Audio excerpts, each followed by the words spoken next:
बहुत ज़रूरी जानकारी है, खासकर उन सभी लोगों के लिए जो दिल्ली में रहते हैं।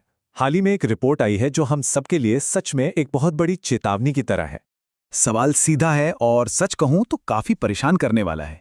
क्या दिल्ली में रहने वाले लोग अपने पीने के पानी के साथ-साथ प्लास्टिक भी पी रहे हैं?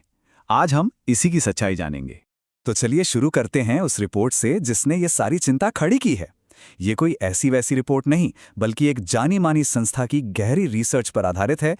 जी हाँ, the energy and resource institute, जिसे हम टेरी के नाम से जानते हैं, उनकी एक नई रिपोर्ट ने दिल्ली के पानी को लेकर आप समझिए कि एक रेड अलर्ट जारी कर दिया है। स्क्रीन पर ये नंबर देखिए, 13। अब ये सिर्फ एक नंबर नहीं है, इसके पीछे एक बहुत बड़ी और चिंताजनक सच्चाई छिपी हुई है। ये 13 असल में माइक्रोप्लास्टिक्स के अलग अलग प्रकार हैं। मतलब 13 अलग अलग तरह के प्लास्टिक के कण जो टेरी की रिपोर्ट के मुताबिक दिल्ली की यमुना में, जमीन के नीचे पानी में और यहां तक कि मिट्टी में भी पाए गए हैं। सोचिए खतरा कितना फैला हुआ है। तो अगला सवाल दिमाग में यही आता है कि आखिर ये माइक्रोप्लास्टिक्स हैं क्या, और ये न दिखने वाला दुश्मन हमारे पीने के पानी तक पहुंचा कैसे। देखिए, आसान भाषा में समझें तो ये प्लास्टिक के इतने ज्यादा छोटे टुकड़े या रेशे हैं कि हमारी आंखों से दिखाई भी नहीं देते, और ये पानी में बड़ी आसानी से घुल जाते हैं और फिर उसके बहाव के साथ कहीं भी पहुंच सकते हैं। और यही तो सबसे बड़ी दिक्कत है। जब हम रोजमर्रा में नल का पानी पीते हैं या ग्राउंड वाटर इस्तेमाल करते हैं तो हमें एहसास तक नहीं होता कि ये छोटे छोटे प्लास्टिक के कण सीधे हमारे शरीर के अंदर जा रहे हैं। ठीक है, तो ये शरीर में पहुंच तो गए, पर वहां जाकर करते क्या हैं? अब इस बात को समझना बहुत जरूरी है कि ये हमारी सेहत के लिए इतने खतरनाक क्यों माने जा रहे हैं। हेल्थ एक्सपर्ट्स भी इसको लेकर काफी चेतावनी दे रहे हैं। जैसे कि डॉक्टर सीमा बताती हैं, और मैं उन्हीं के शब्द कह रहा हूं, शरीर में माइक्रोप्लास्टिक की मौजूदगी से बेहद गंभीर बीमारियां हो सकती हैं।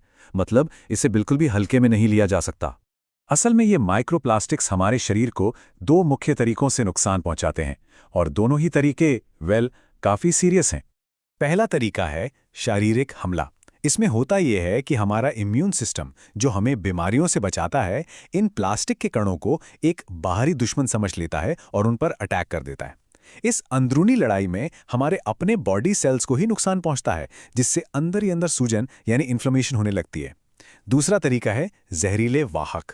इसे ऐसे समझिए कि ये प्लास्टिक के कण एक चुंबक की तरह काम करते हैं। ये पानी में मौजूद दूसरे हानिकारक केमिकल्स को अपने ऊपर चिपका लेते हैं और फिर उन्हें सीधे हमारे शरीर के अंदर तक ले जाते हैं।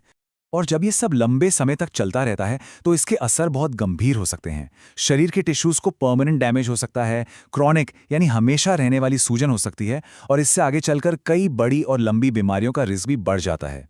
तो अब सवाल ये उठता है कि इस गंभीर खतरे से बचा कैसे जाए। अच्छी खबर यह है कि हाँ, इससे बचा जा सकता है।